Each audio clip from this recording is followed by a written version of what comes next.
Assalamualaikum warahmatullahi wabarakatuh. Waalaikumsalam warahmatullahi wabarakatuh.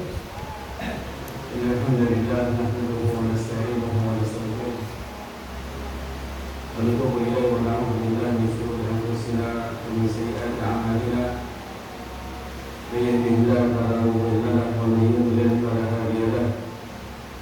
Asyhadu an la ilaha illallah wahdahu la syarika lahu wa asyhadu anna Muhammadan abduhu wa rasuluh.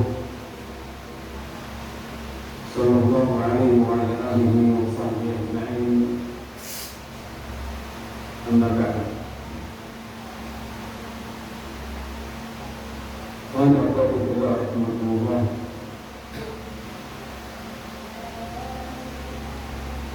Alhamdulillah.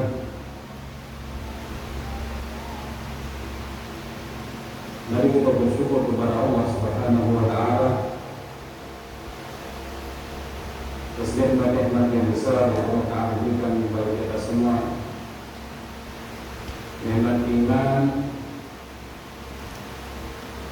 nikmat Islam, nikmat ketaatan kepada Allah Subhanahu wa taala,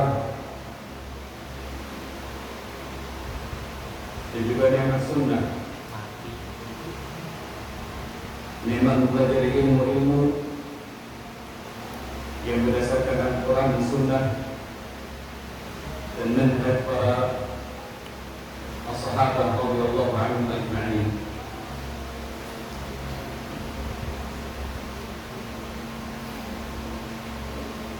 Akidah yang berasal dari Al-Quran dan Sunnah wa nafatullahi rahmatullah,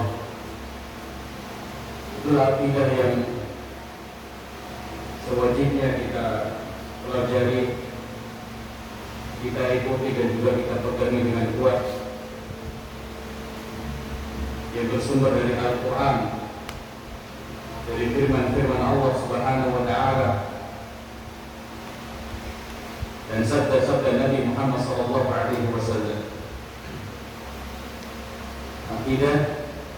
Akidah Islam sumbernya Al-Quran dan sunnah Nabi sallallahu alaihi wasallam.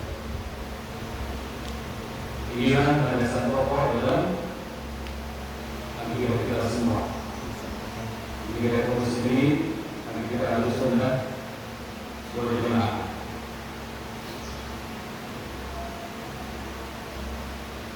Akidah seorang muslim itu tidak berdasarkan mimpi, tidak berdasarkan pendapat seorang alim atau sesuatu yang berhubungan dengan masyarakat atau yang lain-lain. Tapi sumbernya adalah Al-Quran dan Sunnah. Sumbernya adalah Al-Quran dan hadis Nabi sallallahu alaihi wasallam. Kita tidak boleh mempercayai khurafat,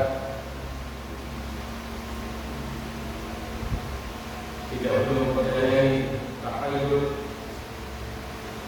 demikian juga tidak boleh bersandar dalam masalah akidah ini pada akal-akal manusia.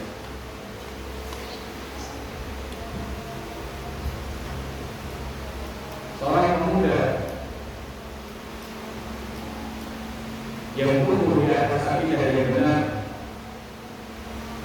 dia mendapatkan nikmat besar dari Allah Subhanahu wa taala.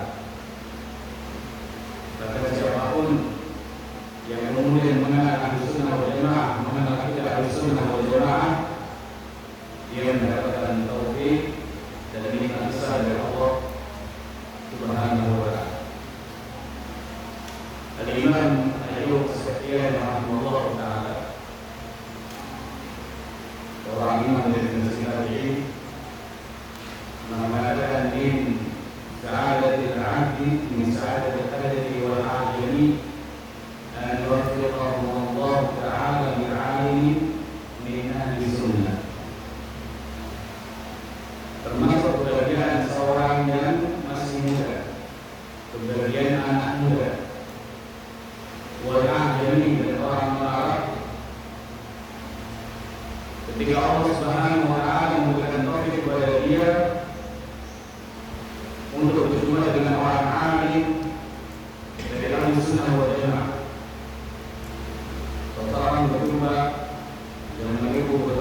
berjumpa dengan Imam Ahmad rahimahullah misalnya. Jadi kita sebagai imam Ahlussunnah wal Jamaah atau seseorang dahulu berjumpa dengan Imam Syafi'i rahimahullah, jadi kita dengan nasir sunnah, pembela sunnah, dan ulama-ulama yang lain yang membutuhkan semangat untuk menebarkan kebenaran yang datang dari Allah Ta'ala dan dari Nabi Muhammad SAW. Apalagi kalau itu berbicara tentang masalah akidah. Dahulu ada seorang ulama bernama Yusuf bin As-Saq rahimahullah ta'ala. Yusuf bin As-Saq, dia mengatakan kana bi qadariyan,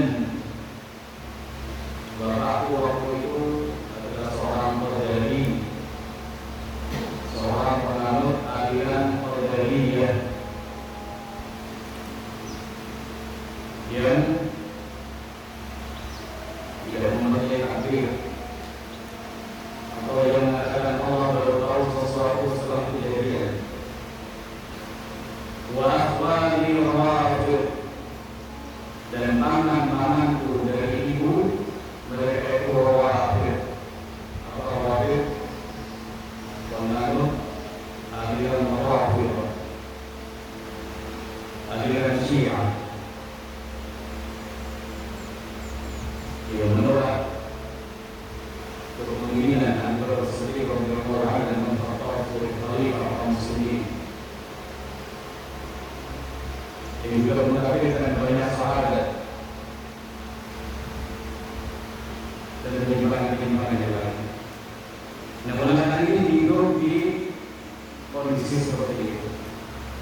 Bapaknya pemahamannya keliru, keluarga besar dari ibunya juga punya pemahaman yang keliru. Fa'anqadani Allahu bi Sufyan ats-Tsauri. Kemudian Allah Ta'ala menyelamatkan aku melalui Imam Sufyan ats-Tsauri rahimahullah. Menyelamatkanku melalui Imam Sufyan ats-Tsauri rahimahullah. Ini menunjukkan betapa benarnya akidah, betapa pentingnya seseorang memiliki akidah yang lurus, yang bersumber Al-Quran dan Sunnah, dan juga betapa pentingnya seseorang itu mempelajari kitab-kitab akidah yang dahulu ditulis oleh para imam. Katakanlah Imam Ahmad rahimahullah, Ushul Sunnah, atau Imam Al-Muzani, Syarh Sunnah, Ushul Sunnah juga Imam Al-Tirmidzi. Kitab-kitab yang ringkas dalam masalah akidah yang akan membantu seseorang untuk tahu akidah Islam atau akidah Ahlussunnah wal Jamaah yang betul-betul Ahlussunnah wal Jamaah, yang bebas dari aliran-aliran yang sesat. Ayyuhal Bukhari rahimahullah ta'ala, munculnya aliran-aliran sesat itu saat masa-masa terakhir para sahabat Nabi sallallahu alaihi wasallam, dan para sahabat tidak mengambil peran untuk mengingkari keyakinan-keyakinan yang berbeda. Misalnya Abu Dhaifah yang menafikan atau menolak atau mengingkari takdir. Di Basrah waktu itu ada seseorang namanya Ma'bad al-Juhani. Ma'bad al-Juhani yang mengatakan Allah tidak ada takdir, wa anna al-amru sesuatu itu terjadi berulang kemudian Allah Ta'ala mengetahuinya. Seperti ini benar atau tidak? Tentu saja sangat salah. Kalau orang yang tidak ada takdir, mengingkari takdir, berarti sesuatu yang utuh. Nah, ada yang kemudian diingat oleh sahabat Nabi Abdullah bin Umar radhiyallahu anhu bahwa mereka ini seandainya berinfak dengan emas sebesar gunung, tidak akan mungkin Allah Azza wa Jalla sampai mereka mengimani takdir Allah Subhanahu wa Ta'ala. Langsung diingkari oleh seorang alim dari seorang sahabat. Berbahaya kalau ajaran seperti itu berkembang. Sangat bahaya kalau kemudian umat Islam terpengaruh dengan pemikiran-pemikiran seperti itu. Demikian juga ada yang namanya al-khawarij, yang benar-benarnya jauh sudah muncul.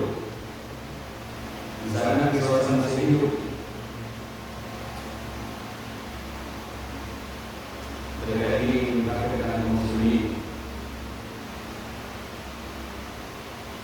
bermula mengatakan muslim. Khalifah yang mulia bin Abi Thalib terbunuh di tangan mereka.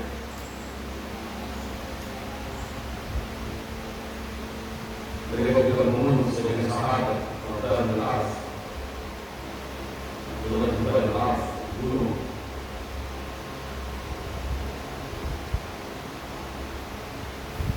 Dengan alasan-alasan yang tidak bisa dibenarkan. Ini juga pendidikan yang berbahaya sekali.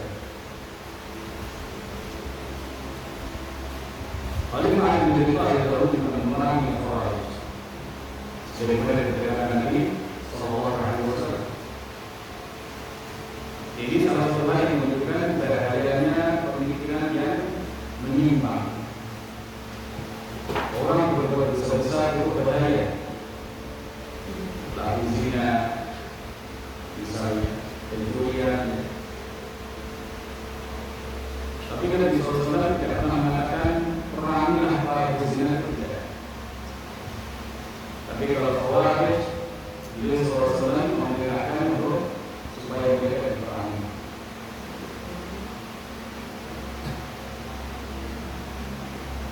Pemikiran yang salah yang kemudian mengakar dalam hati itu sangat berbahaya sekali.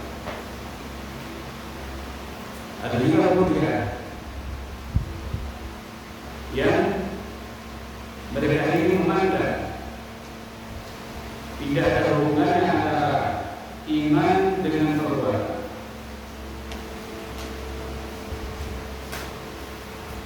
Iman itu tidak akan terpengaruh dengan perbuatan seseorang, baik ataupun buruk. Ini juga sesuatu yang bertentangan dengan Al-Quran dan Sunnah.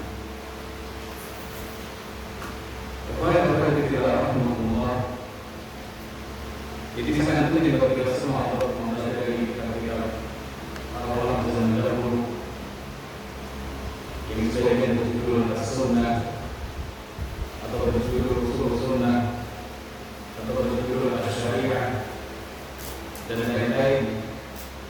Yang ini adalah mereka menulis poin-poin penting akidah Ahlussunnah wal Jamaah.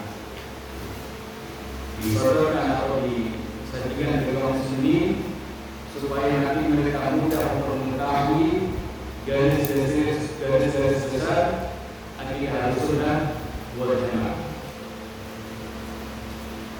Nah, pada hari ini insyaallah akan membahas bagian dari manzumah al-aqidiyah, terutama adalah aqidiyah yang berbentuk nazam, berbentuk syair-syair yang ditulis oleh Imam Abu Bakar Abdullah bin Sulaiman bin Al-Ash rahimahullah ta'ala di seorang imam besar yang dijuluki Imam Nawawi sebagai Imam Ahlam Al-Hafidh, seorang imam besar, seorang imam yang luas ilmunya, seorang ahli hadis.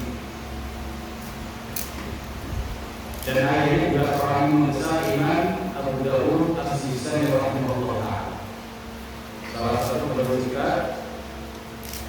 dari anak kita hadis yang terkenal dengan kudus kita. Jadi beliau seorang imam dan putra seorang imam, seorang imam dan putra seorang imam. Dan sang ayah Imam Abu Dawud As-Sijistani rahimahullah taala sudah membawa putranya yang kecil ini ke majelis-majelis ini. Dalam usia 11 tahun dibawa ke majelis ilmu, maka di sini ada pelajaran kepada para orang tua agar mengajak putra putri mereka ke majelis-majelis ilmu. Kita mendapatkan fadilah dari majelis ilmu, mendengarkan ilmu, berjumpa dengan orang-orang baik, berjumpa dengan orang soleh, dan juga mencintai ilmu serta mencintai majelis ilmu. Perlu dikarenakan sejak ini. Nah, guru pertama beliau dari disebutkan adalah Al-Imam Muhammad bin Hasan Al-Tusi rahimahullah, seorang imam besar ahli hadis, disebut juga dengan Syekhul Islam.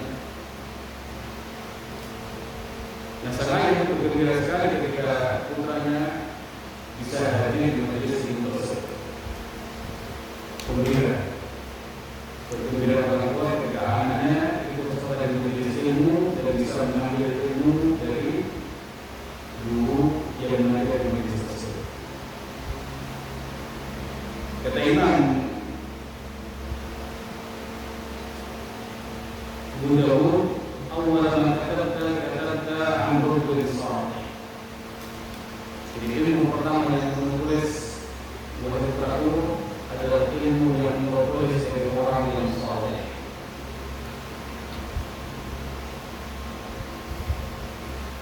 Imam Muhammad Hasan Al-Tusi adalah seorang saleh, adalah orang yang besar dalam ilmu, seorang rabbani dan juga besar.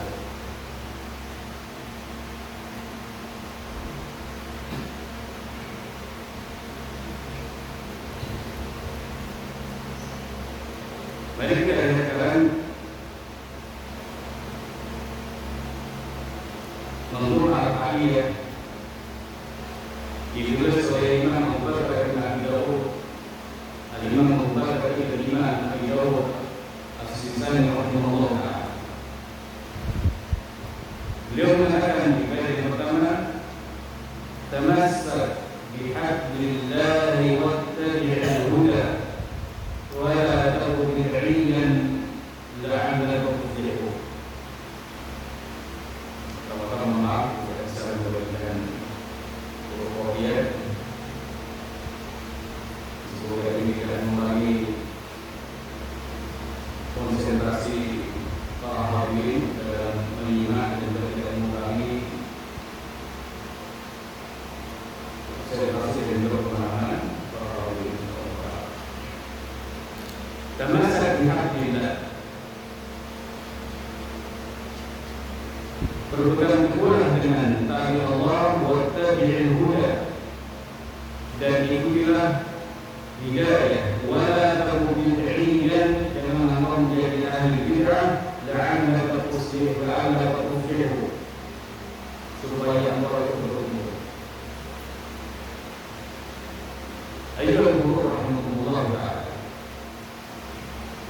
ini poin pertama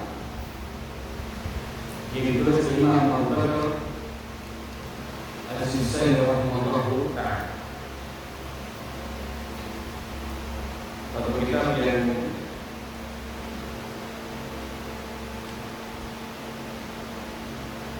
sudah didakwahkan dari Sabtu kemarin, pesan dari Imam Bukhari dengan hadir Syekh Muhammad Syam Al-Tahir Hafizahullah Ta'ala.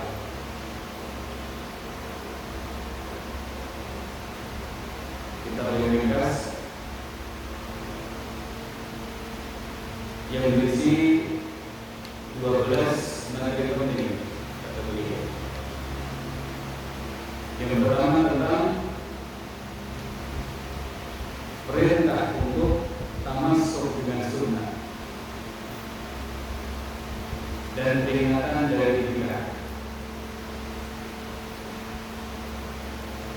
Beliau juga atau poin berikutnya adalah masalah Al-Quran. Al-Quran Allah, pembahasan ketiga tentang sifat-sifat Allah Ta'ala dzatiyah ataupun fi'liyah.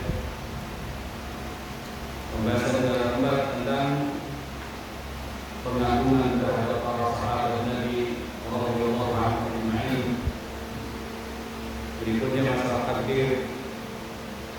Setelah itu beberapa masalah yang berhubungan dengan iman kepada hari akhir. Yang kedua pembahasan tentang bagian akhir yang mengkafirkan. Yang kedelapan agar kita mewaspadai golongan Khawarij. Berikutnya agar kita mewaspadai golongan Murji'ah. Yang nomor 10 peringatan dari mengikuti rahu dalam masalah agama. Nomor 11 menghormati hadis. Dan terakhir adalah bahwa akidah yang benar itu sumber kebaikan atau dalil untuk kebaikan dari seseorang. Nah, di poin pertama ini beliau sampai kata masa pergabungan dengan kuat. Karena ini masalah akidah ya, orang harus memegangnya dengan sekuat-kuatnya. Akidah itu harus dipegang dengan kuat, diyakini dengan mantap.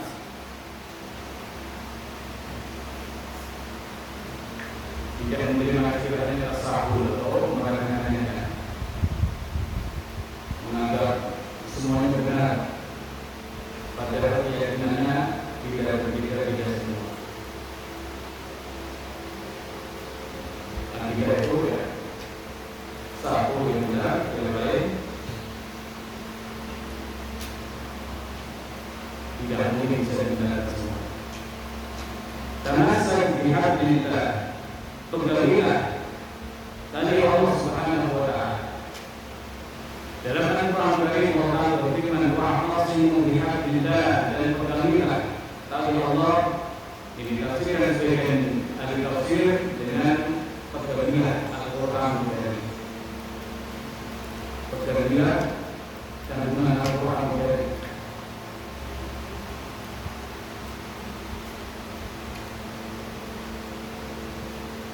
Al-Quran Karim ayyuhal rahimahullah ta'ala berisi betul-betul perintah kepada Allah Ta'ala, perintah kepada Allah, perintah kepada Rasulullah. Berisi semua yang kita butuhkan untuk kebaikan agama, kebaikan dunia, dan juga kebaikan akhirat seseorang. Allah Ta'ala berfirman, wa nazzalna 'alaikal kitaba tibyanan likulli syai'. Allah Ta'ala mengatakan, kami turunkan kepada Al-Quran sebagai tibyan, sebagai penjelas untuk segala sesuatu. Di sini Syekh Muhammad bin Shalih mengatakan bahwa ayat ini berhubungan dengan masalah i'tiqadi, keyakinan, bukan masalah fikih, tapi keyakinan. Kita harus meyakini. Apa yang harus kita yakini? Bahwa Al-Quran memuat segala yang kita butuhkan untuk urusan agama kita, urusan dunia kita, dan urusan akhirat kita. Harus kita yakini. Kalau mungkin ada yang mengatakan terus hadis bagaimana? Ya, hadis tidak masuk di dalamnya. Karena kita diperintahkan untuk taat kepada Allah Ta'ala dan taat kepada Rasul Sallallahu Alaihi Wasallam. Otomatis. Tamasak bi'ahdillahi, berdalamlah dari Allah Subhanahu wa Ta'ala dengan sekuat-kuatnya. Wattabi'il huda, dan ikutilah hidayah. Hidayah itu adalah ilmu nafi', ilmu yang bermanfaat. sesuatu yang dibawa Nabi Sallallahu Alaihi Wasallam. Walladzi arsala rasulahu bil huda wa dinil haq. Dia Allah Subhanahu wa taala yang mengutus rasulnya dengan membawa al-huda dan dinil haq, hidayah dan agama yang hak. Al-Imam Ibnu Katsir rahimahullah taala menafsirkan al-huda dan juga dikatakan ulama yang lain, al-huda itu al-ilmu nafi', ilmu yang bermanfaat. Dinul haq, agama yang hak, artinya adalah al-amal saleh, amal-amal yang saleh. Itu yang dibawa Rasulullah Sallallahu Alaihi Wasallam. Ilmu yang bermanfaat dalam masalah akidah, dalam masalah ibadah, dalam masalah akhlak, kemudian juga muamalah, dalam muamalah. Demikian juga tentang amal-amal yang baik. Orang yang mendapatkan manfaat besar dari hidayah adalah orang yang tahu hidayah dan mengamalkannya.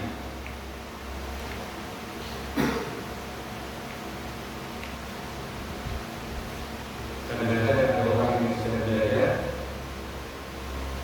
tapi tidak mengamalkan. Sudah tahu tapi belum mengamalkan. Sudah ngerti ini haram masih dilanggar. Sudah tahu kewajiban berpuasa tapi belum atau tidak berpuasa atau tidak menyuruh. Orang seperti ini belum dapat hidayah. Atau ilmu yang dia dapatkan belum bermanfaat. Mungkin hanya bermanfaat untuk ujian saja. Nilainya bagus.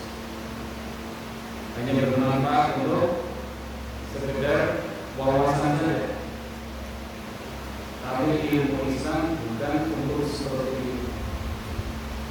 Kalau itu ilmu tentang akidah, maka diyakini dengan sekuat-kuatnya. Kalau itu tentang perintah, maka diamalkan. Kalau itu tentang larangan, maka dihindari. Kalau itu tentang hal-hal yang halal, maka diyakini kehalalannya. Kalau itu barang-barang yang haram dimakan, maka harus diyakini keharamannya. Sampai kiamat.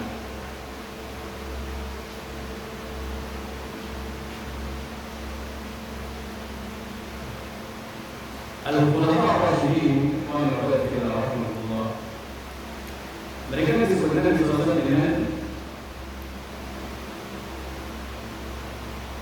وعليكم بسنتي وسنة الخلفاء الراشدين المهديين. Ada dua sifat, Rasyid dan Mahdi.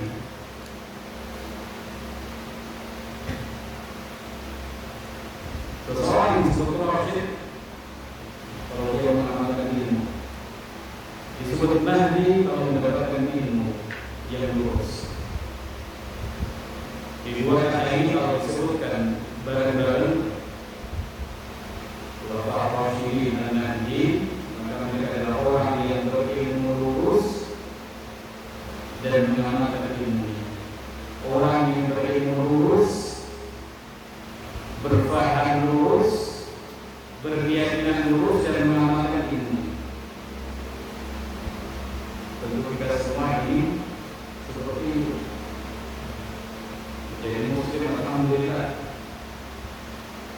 Apakah selesai? Tidak harus belajar. Kita perlu hidayah yang lebih banyak lagi.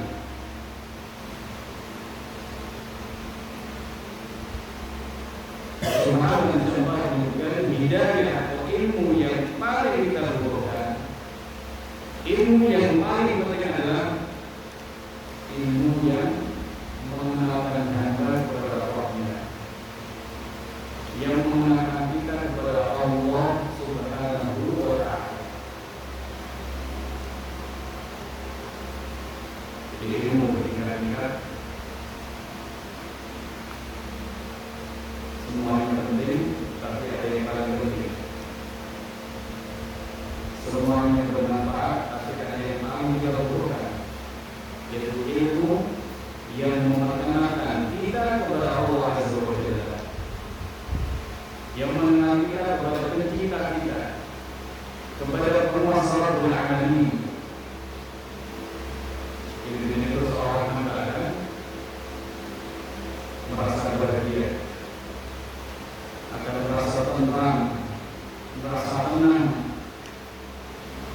karena dia sudah mengenal penciptanya, mengenal Rabbnya, mengenal zat yang dia ibadai. Ibadahnya pun akan lebih baik, ibadahnya akan lebih khusyuk, ibadahnya akan lebih berkualitas, karena dia mencintai Rabbnya, dia takut kepada Rabbnya, dia juga berharap pahala kepada Rabbnya. Ibadahnya dibangun di atas kecintaan kepada Allah, takut kepada Allah, dan juga berharap kepada Allah Subhanahu wa Ta'ala.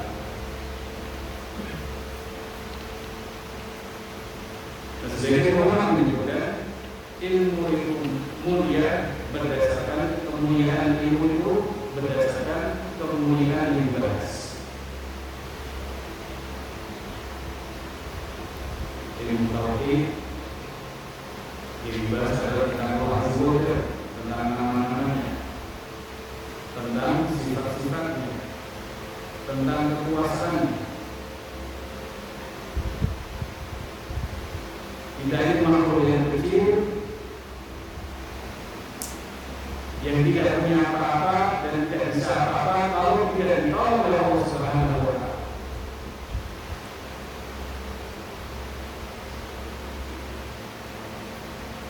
Allah sudah kita, kalau sekalian kita itu menganggap kita berproses dari Allah, itu betul. Kita berusaha dari Allah, itu betul. Tapi ada yang menginginkan bentukan, kita butuh ibadah kepada Allah Azza wa Jalla, kita butuh mengenal Allah Subhanahu wa Ta'ala. Yang pertama sesuai Allah ketika menjelaskan, ya Tuhan nas antumul fuqara'u ila Allah, wahai manusia, kalian butuh kepada Allah Subhanahu wa Ta'ala. Disebutkan macam-macam, butuh rezeki, betul, butuh kekuatan dari Allah, butuh ilmu dari Allah, butuh hidayah dari Allah. Kalau kita tidak mendapatkan ini semua, kita binasa. Orang yang dapat makan tapi tidak dapat hidayah, binasa. Orang yang dapat makan juga akan binasa. Dan di antara poin yang disebutkan tentang kebutuhan hamba kepada Allah adalah dia butuh untuk ta'abbud kepada Allah Subhanahu wa Ta'ala, ibadah kepada Allah Subhanahu wa Ta'ala, agar dirinya baik, agar dirinya lurus dan bahagia di dunia dan akhirat.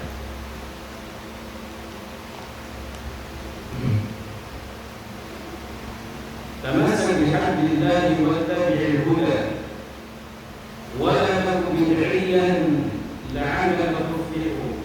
Dan janganlah engkau menjadi ahli bid'ah, menjadi pelaku bid'ah. Kita yang tadi pertama, bagian pertama penulis rahimahullah menyampaikan perjalanan Al-Quran. Ikutilah petunjuk dan jangan menjadi ahli bid'ah atau jauhi ahli bid'ah. La'allaka tuflihu, engkau akan menjadi selamat. Ini tiga unsur penting agar seseorang selamat di dunia dan akhirat: mengikuti Al-Quran dan Hadis, mengikuti petunjuk, dan menjauhi al-bid'ah. Perkara-perkara baru dalam masalah agama, dalam akidah, dengan di Qadariyah, aliran itu perkara-perkara baru dalam masalah agama. Demikian juga ibadah-ibadah. Ada hal-hal yang baru yang dilakukan manusia atau mungkin dibuat-buat oleh manusia. Padahal Islam sudah sempurna dan kita sudah dicukupi dengan petunjuk-petunjuk Nabi Sallallahu Alaihi Wasallam. Ibadah apa saja yang ingin kita lakukan, ibadah lisan, ibadah fisik, ibadah harta, ibadah hati dan lain-lain sudah disampaikan Nabi Sallallahu Alaihi Wasallam.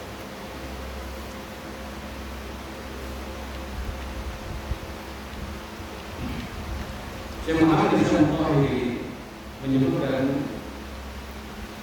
satu hal yang penting terkait ciri-ciri ahli sunnah. Pada asalnya tentu ahli sunnah itu orang yang mengimani rukun iman yang benar atau otomatis dan mengimani semua yang disampaikan Nabi Sallallahu Alaihi Wasallam. Tapi sebagai ulama menyampaikan ada tanda-tanda yang menjadi tanda golongan sesat atau perbuatan-perbuatan dan keyakinan-keyakinan yang menjadi tanda golongan yang menyimpang. Kata-kata sesat, kata-kata menyimpang, berarti berseorang perkara. Ini sesuatu yang bisa dikatakan sensitif, membuat orang mungkin komentar masa sih, atau mungkin malah dituduh sok benar kamu misalnya.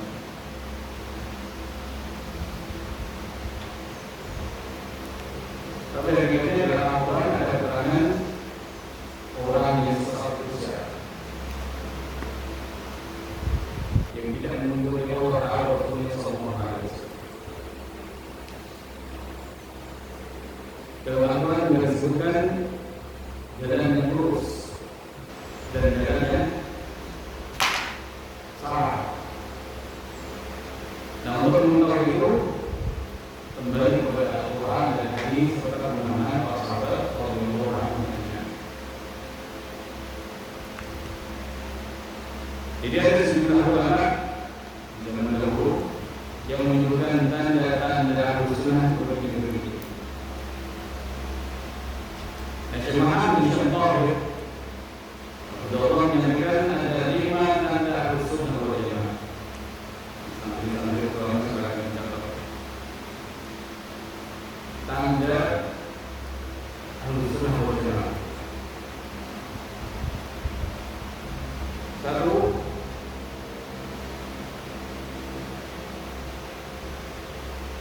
as-sam'u wa ta'ah, mendengar dan taat kepada penguasa, mendengar dan taat kepada penguasa muslim. Sampaikan dulu. Itu yang pertama, mendengar dan taat kepada penguasa muslim. Yang kedua, mengagungkan para sahabat, mengagungkan para sahabat.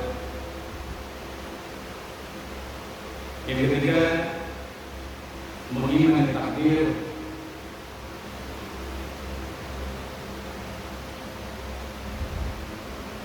Yang ketiga, mengimani takdir. Yang keempat, iman adalah ucapan dan perbuatan. Iman adalah ucapan dan perbuatan yang membina mendahulukan dalil naqli daripada akal, mendahulukan dalil daripada akal. Di lima ciri Ahlussunnah wal Jamaah. Dari yang tersebut, as-sam'u wa ta'ah, mendengar dan taat kepada penguasa selama mereka ini memerintahkan hal yang baik atau selama mereka tidak memerintahkan kepada yang maksiat.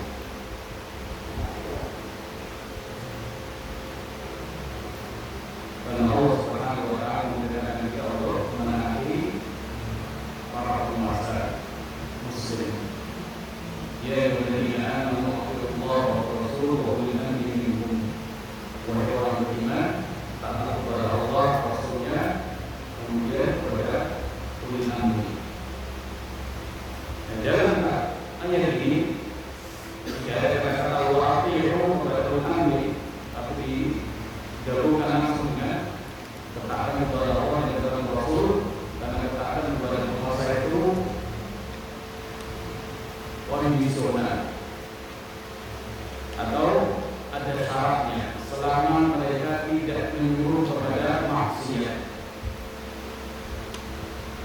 selama mereka tidak menjauh kepada maksiat. Walaupun penguasa itu tidak baik, zalim, kita disuruh sabar, disuruh taat pada hal-hal yang memang baik.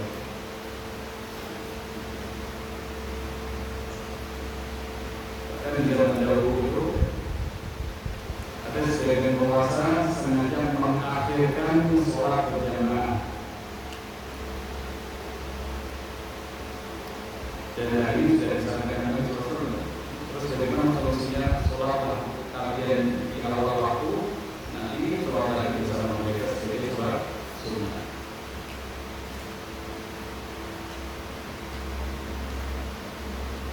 Ketaatan kepada penguasa walaupun penguasa itu zalim.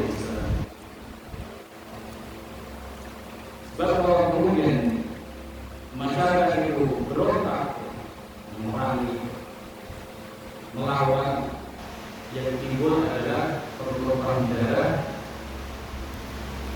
yang tidak selesai. Akan menjadi pembunuhan, masyarakat tidak merasa aman, dan sebagainya. Namun pertama ini yang tidak diterima atau dihindari atau tidak dilakukan oleh orang, mereka akan mudah untuk memberontak atau melawan penguasa-penguasa yang zalim dengan dalih nahi munkar. Sementara yang kedua, ta'zim sahabat, mengagungkan sahabat Nabi. Ini juga unsur yang penting dalam akidah sunnah wal jamaah, menghormati sahabat, mengagungkan sahabat, karena mereka adalah murid-murid Nabi Sallallahu Alaihi Wasallam. Mereka adalah generasi pertama Nabi yang Allah Taala pilih untuk mendampingi Nabi Muhammad Sallallahu Alaihi Wasallam, berjuang bersama Nabi, menginfakkan harta di jalan Allah Taala sebagai mereka wafat di jalan Allah Subhanahu wa Ta'ala. Dan mereka ini generasi yang sudah dipuji oleh Allah Subhanahu wa Ta'ala dan dipuji Nabi Muhammad Sallallahu Alaihi Wasallam. Nanti ada pembahasan, tapi tidak dibahas sekarang, tentang perkataan Imam Abu Bakar bin Abi Waqqas ini agar tidak menjaga lisan saat berbicara tentang sahabat, agar kita melihat Al-Quran dan hadis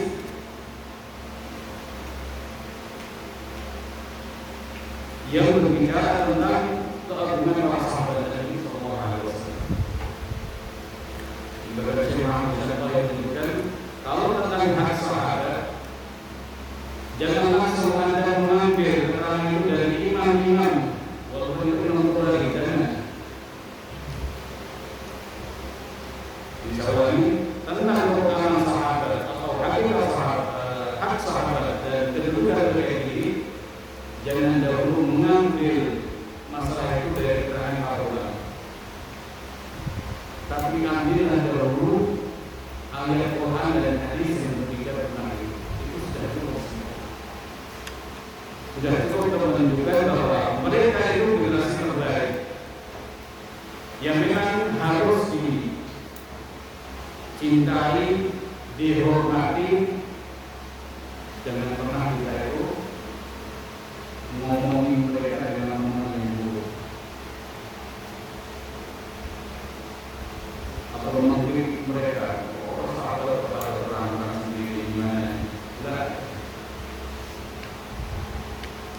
Dan yang bisa kita jaga untuk membicarakan hal seperti itu. Mereka kedudukan tinggi, amalnya banyak sekali, dan seandainya mereka itu keliru dalam perang jamal atau perang siti, mereka lakukan itu dengan ijtihad, bukan hawa nafsu, tapi karena pandangan yang menurutnya benar. Dan perangan itu sesuatu yang sudah ditakdirkan Allah Azza wa Jalla. Jangan kita ikut-ikutan komentar. Mereka orang yang paling baik, amal yang baik, Allah sudah ampuni mereka. Dan seandainya ada kesalahan mereka itu berada di kebaikan mereka yang banyak sekali. Kebaikan mereka jauh lebih banyak dibandingkan kesalahan yang mereka lakukan seandainya. Bapak yang ketiga, masalah takdir. Siapa yang menyelesaikan dalam masalah ini? Yang sudah disampaikan masalah qadariyah, aliran qadariyah atau aliran Mu'tazilah, yang mana hubungan itu bukan dari Allah Azza wa Jalla. Kalau zaman sekarang dikenal sebagai neo-Mu'tazilah, orang-orang rasionalis, yang dikenal rasionalis. Jadi kalau dalam masalah ini memang adanya zaman dahulu, tapi pemikiran-pemikirannya masih akan terus ada sampai sekarang. Namanya sudah tidak ada lagi, Qadariyah tidak ada, Mu'tazilah tidak ada, tapi pakai nama yang lain, rasionalis misalnya, atau paham ini dan itu. Tapi dia sama, mereka mengingkari takdir atau menganggap Allah SWT tidak menentukan yang buruk. Tentu ini juga sesuatu yang tidak benar. Kemudian iman itu ucapan dan perbuatan. Iman itu ucapan dan perbuatan. Ini juga salah satu tokoh Ahlussunnah wal Jamaah. Orang kalau beriman harus mengucapkan syahadat dan sebelumnya dia yakini dengan hatinya, dan kemudian dia buktikan dengan amal-amal saleh. Kita semua sudah tahu itu. Tasdiqun bil janan, qaulun bil lisan, tasdiqun bil janan, dan amal bil arkan. Bahwa iman itu membuat kita muslim. Orang bersyahadat asyhadu an la ilaha illallah, atau orang mengatakan saya beriman kepada Allah Subhanahu wa taala, didahului dengan keyakinan dalam hatinya bahwa Allah satu-satunya Dia dan yang berhasil. Keyakinan Muhammad SAW adalah utusan Allah yang paling akhir. Dan sekedar mengucapkan dua kalimat syahadat. Dan setelah itu orang itu harus membenarkan, membuktikan keimanannya itu dengan amal-amal saleh. Tidak boleh mengatakan yang penting hatinya baik. Kenapa tidak dikatakan buruk? Yang penting hatinya sama menjadi hati tidak buruk misalnya. Yang penting hatinya baik, yang penting akhlaknya baik. Ya kamu baik kepada manusia, tapi tidak baik kepada Allah Azza wa Jalla. Menghormati orang, tapi tidak menghormati Allah Subhanahu wa taala. Itu yang harus kita pahami. Begitu hormat kepada orang, perintah atasan dihormati, tahanan kantor dihormati, dia begitu ramah dengan semua orang, tapi tidak dilakukan sikap baik seperti itu kepada Allah Azza wa Jalla. Atau apa disebut akhlaknya baik? Ya, dia baik dengan manusia, dia mati-mati, yang tidak bermanfaat pada dirinya, tapi tidak bisa bersikap baik kepada Allah Subhanahu wa taala. Bukan kalau Allah bukan karena Nabi SAW mengatakan ittaqillah haitsu ma kunta. Bertakwalah engkau kepada Allah Azza wa Jalla di manapun engkau berada. Artinya utamakan perintah Allah, cintanya Allah kepada kita di manapun kita berada. Allah cinta kepada kita tidak kalau kita melakukan seperti ini. Allah mudah tidak kalau saya melakukan seperti ini. Itulah yang hendaknya kita lakukan sebagai hamba Allah Ta'ala.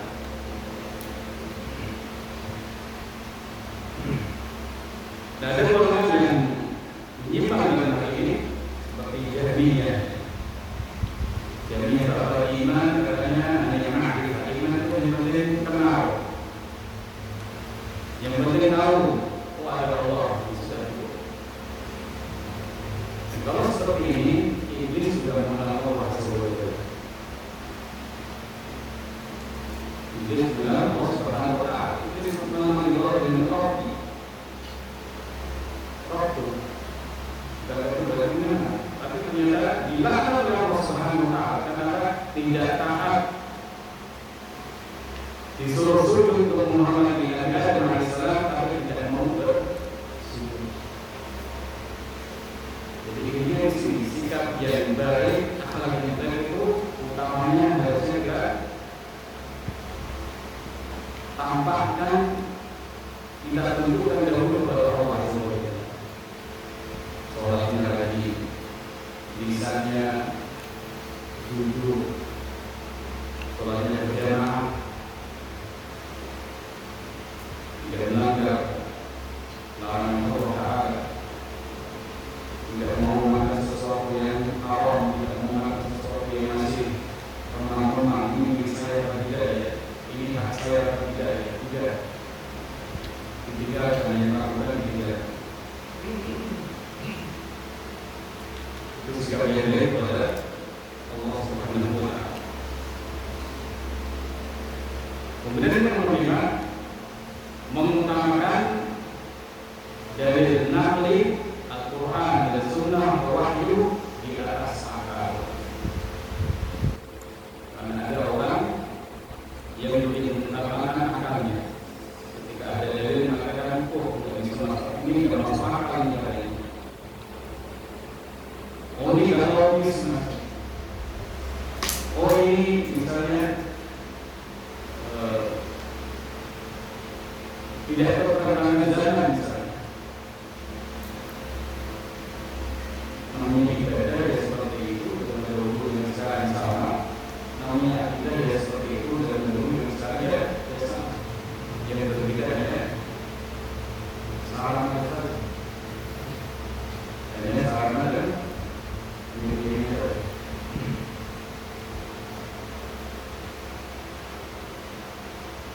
ada golongan yang biasa disebut dengan ulama kalam atau ahli kalam. Jadi ketika berbicara masalah akidah itu sandarannya adalah ucapan-ucapan orang atau wahyu dari orang yang hanya membuat akidah Islam itu susah dibaca.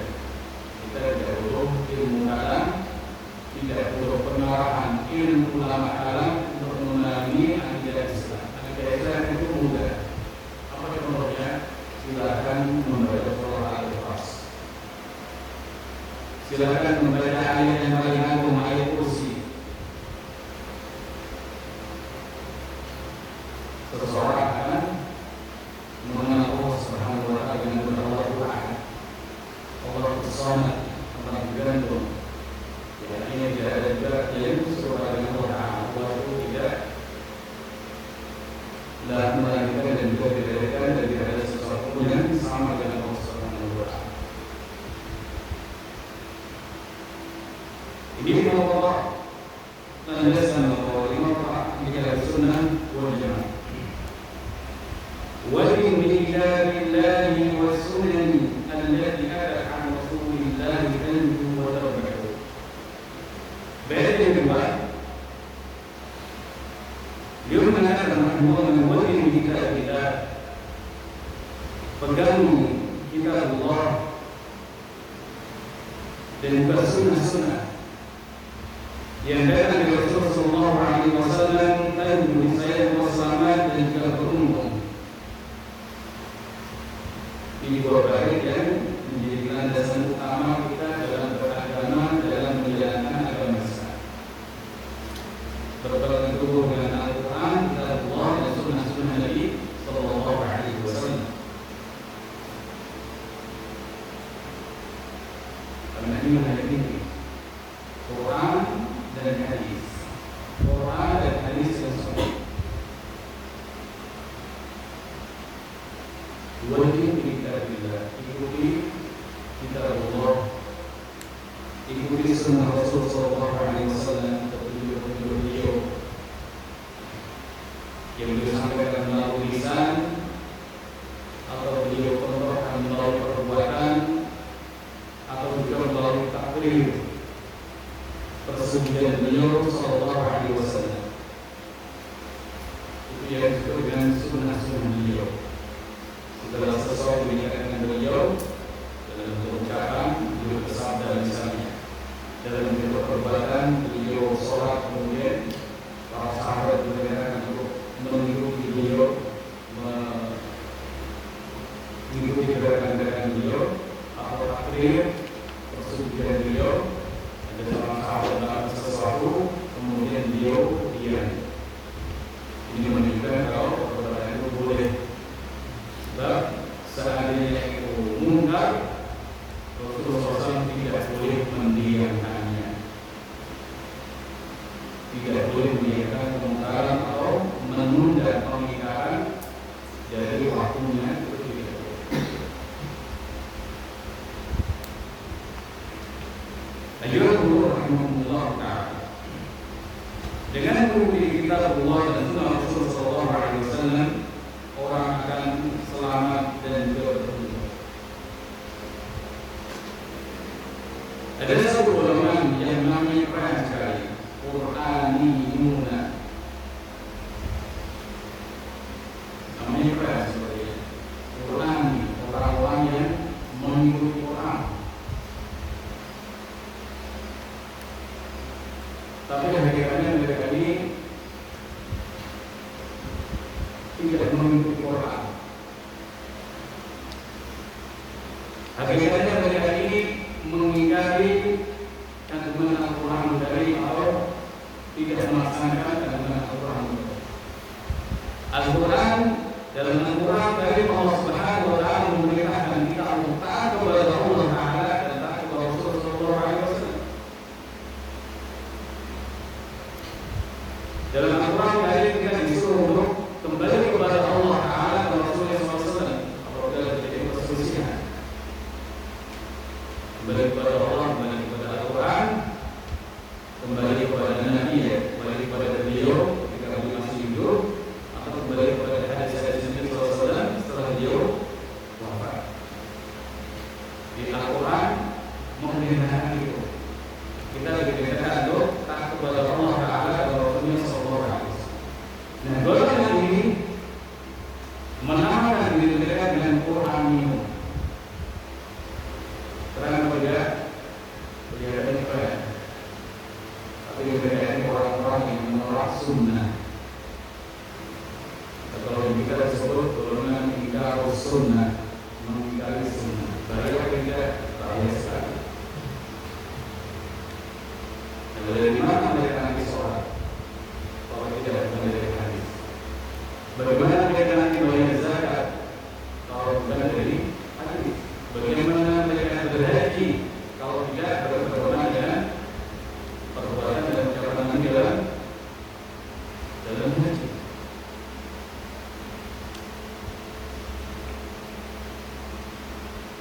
Dan mereka ini memandang kenapa mereka tidak mau menerima hadis?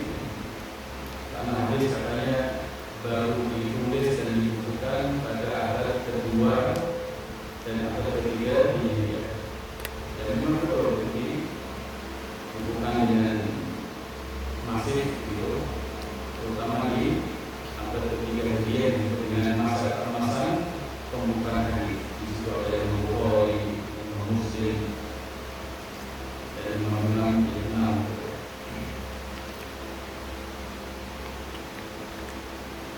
Tapi apakah ini menjadi alasan kalau kita panas menolak hadis? Tentu tidak. Allah Subhanahu wa Ta'ala memberikan kepada para sahabat pemahaman dan juga hafalan yang kuat. Dan juga Allah berikan kepada generasi selanjutnya. Jadi masalah tulis menulis memang kurang, tapi Allah berikan kekuatan hafalan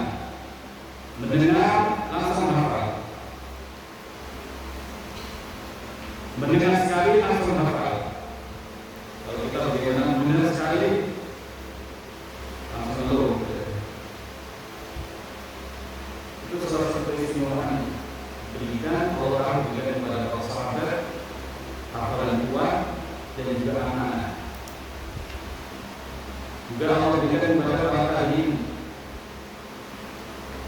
juga berikan kepada ulama yang lain. Saya disebutkan dalam sebagian juga ulama seperti Imam Abdurrahman bin Mahfud, juga dengan Abu Asim al-Madani, beliau kalau menjelaskan hadis dan melihat tidak tampak dalam tangan beliau kita ketika mengajarkan hadis atau menyampaikan riwayat kepada murid-murid. Padahal bukan 1-2 hadis atau 10-20 hadis, tapi banyak sekali.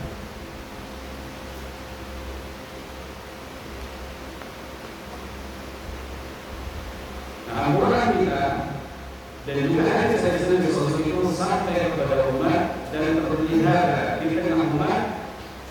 Di antaranya adalah dengan hafalan-hafalan yang Allah mudahkan umat Islam untuk menghafalnya.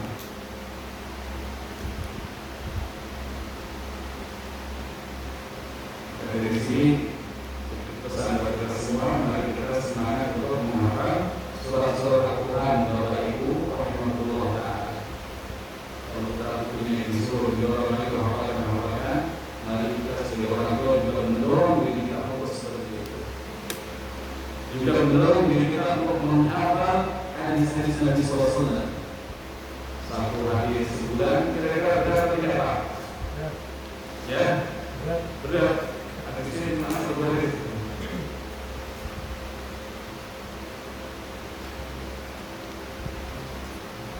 Anggap saja itu satu pertanyaan berat. Tapi kalau diulang-ulang, insya Allah akan nyampe. Allah tidak menyanyikan bisa ada seseorang.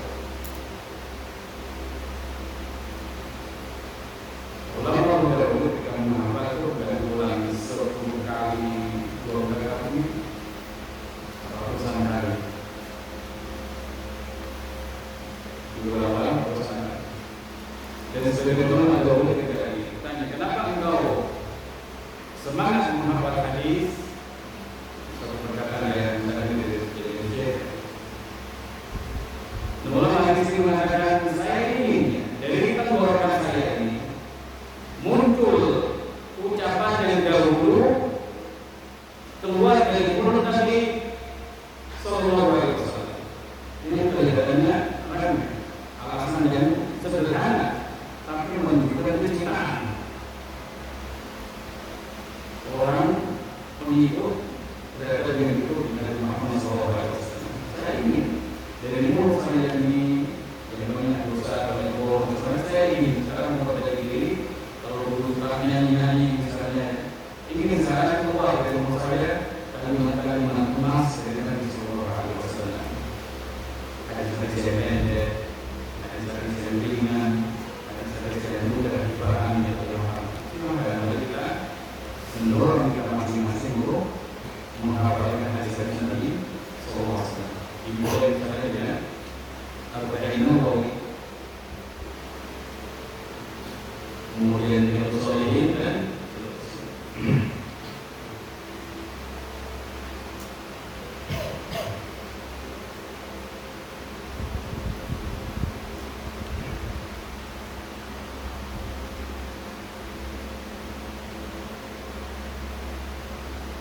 qala rahimahullah wa qul ghairu makhluqin kalamu malikina bidzalika dana al-qiyam wa as-sahwu.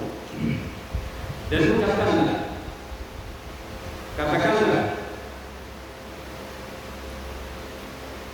firman Allah itu ghairu makhluk. Itu Al-Quran, katakanlah dia bukan makhluk. Bidzalika dengan itu, dengan keyakinan itu, dan artinya orang-orang yang bertakwa memeganginya dan demikian juga menyampaikannya dengan tegas.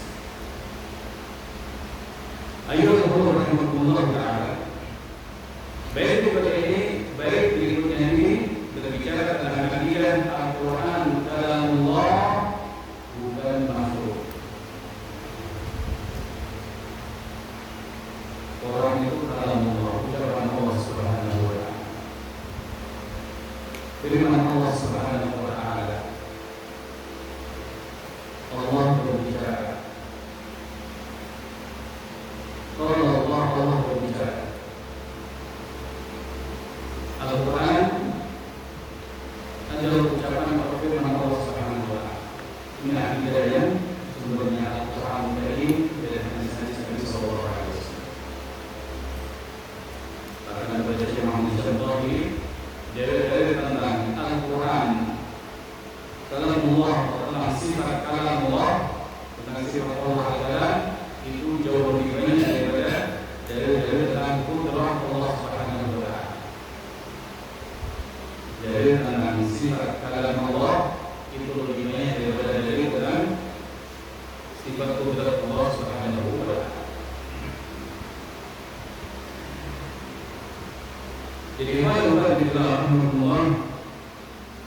dalam Al-Quran Karim Allah berfirman,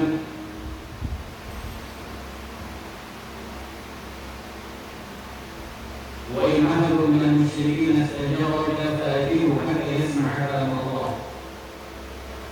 Apabila ada seorang musyrik yang meminta suaka dalam perlindungan darimu, fa'ajiruhu, maka berilah dia perlindungan hatta yasma'a kalam Allah. Berilah dia perlindungan, sikaplah dengan baik agar kemudian dia bisa mendengar kalam Allah, firman Allah yang Al-Quran dari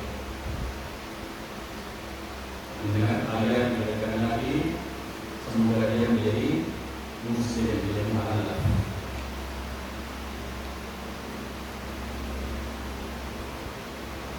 Kemudian kalau Rasulullah sallallahu alaihi wasallam mengatakan ini, siapa orang yang mau menolongku karena kamu menghalangi untuk menyampaikan kalam Rabbi, yaitu Al-Quran Karim. Inilah dari Al-Quran kalam Allah, bukan makhluk, bukan ciptaan Allah Subhanahu wa taala.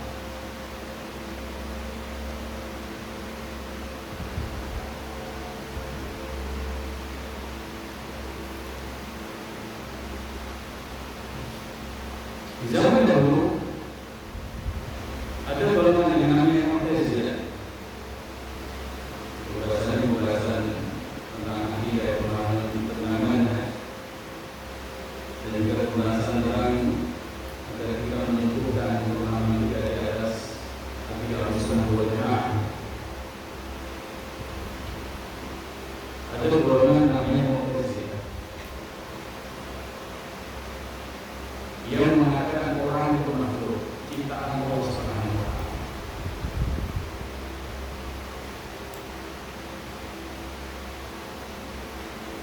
Kalau kita melihat Quran, terpaksa memang makhluk, tindanya juga makhluk. Suara orang yang membaca, saya yang membaca Al-Fatihah, dengan membaca Al-Qur'an sampai akan saat itu juga, itu suaranya suara makhluk. Tapi yang dibaca itu kalam Allah, ucapan Allah Subhanahu wa taala. Ucapan Allah Subhanahu wa taala. Kalau orang ini orang belajar menyebutkan Al-Quran makhluk dan sebab memenuhi beberapa pembinaan masa lalu di zaman Abbasiyah dari Ma'mun Mu'asir dan Wafir, mereka ini terpengaruh dengan akidah dan salah ini, sehingga kemudian memaksa umat untuk meyakininya. Dengan meyakini ini awas dihukum dengan sederhana. Jadi doktrin dan juga dipaksa umat terus mengatakan Al-Quran makhluk, Al-Quran makhluk. Ulama menolong kemudian tidak kuat untuk menahan keberadaan dari penguasa, sehingga mengaku dengan misalnya tak mengenal dengan hati. Ada sejumlah ulama di antara Imam Ahmad rahimahullah taala yang dengan kokoh, dengan teguh, dengan kuat tetap menyuarakan Al-Quran kalam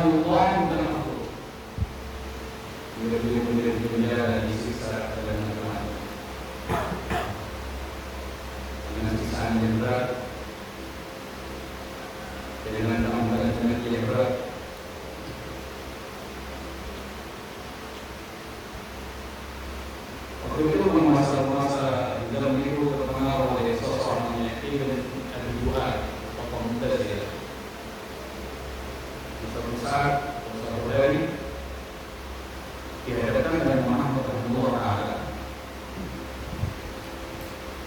di depan penguasa, kemudian ditanya tentang akidah Al-Quran tadi. Maka Imam Ahmad menanyakan, apakah akidah ini dahulu disampaikan Nabi SAW? Kalau mudah dari Nabi Tuhan kemudian jadi penguasa menggunakan mereka berdua mau mengatakan apakah akidah ini pernah disampaikan Nabi? Apakah akidah ini dahulu disampaikan Abu Bakar, disampaikan Umar, disampaikan Utsman, Ali? Tidak.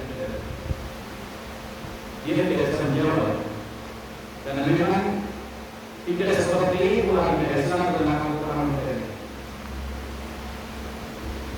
Ini tidak menunjukkan bahwa akidah Al-Sunnah wal Jamaah akidah yang terang benderang,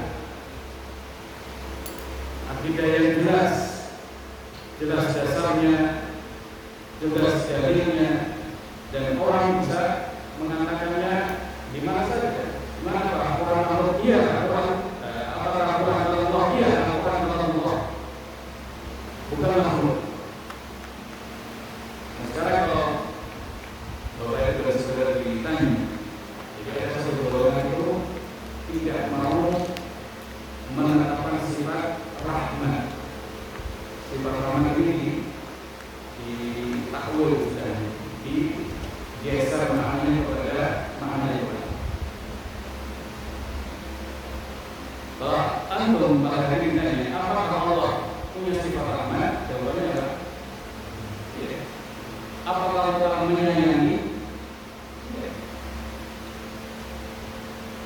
Ar-Rahman Ar-Rahim ibadah itu petunjuk Allah memiliki sifat menyayangi.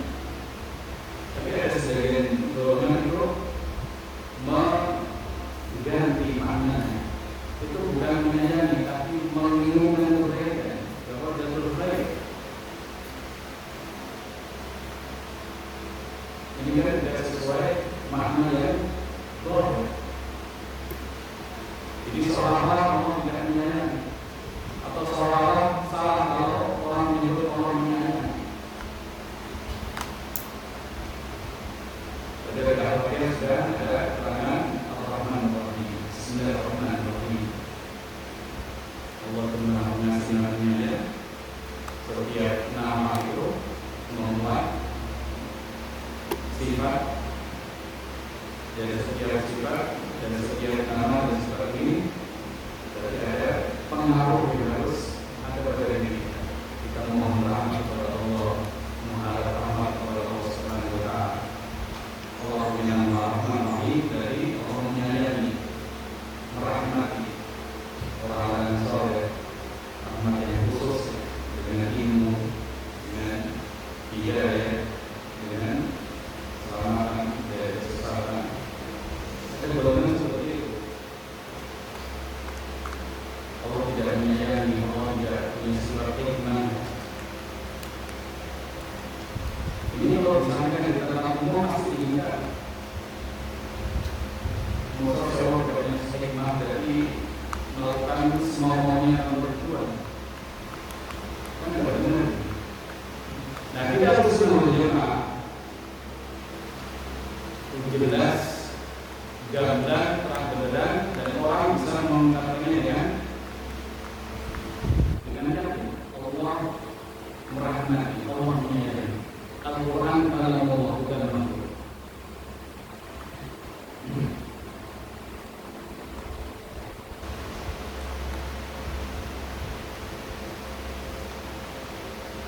Jadi jelas, kira-kira kita bisa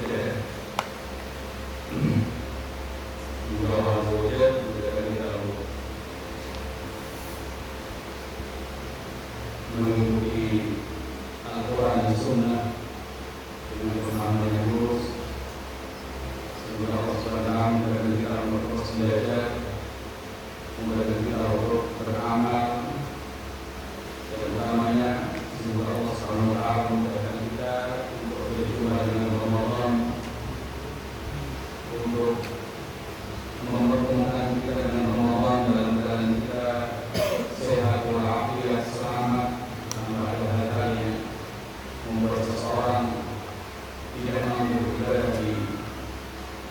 musim kebaikan nanti. Dan semoga Allah Subhanahu wa taala memberikan kepada kita rahmat-rahmat yang luas, ampunan-ampunan yang luas, dan juga penjelasan dari hati neraka setelah seseorang menyelesaikan Ramadannya.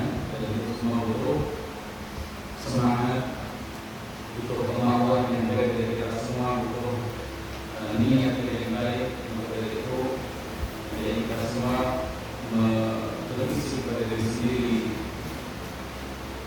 saya harus bisa lebih baik di Ramadan ini, banyak-banyak berdoa kepada Allah supaya dimudahkan pertemuan dan mengisi Ramadan, serta dijauhkan dari hal-hal yang membahayakan, apalagi yang diharamkan Allah Subhanahu wa taala. Demikian pada itu pesan dari Rasulullah dan kepada para santri. Wassalamualaikum warahmatullahi wabarakatuh.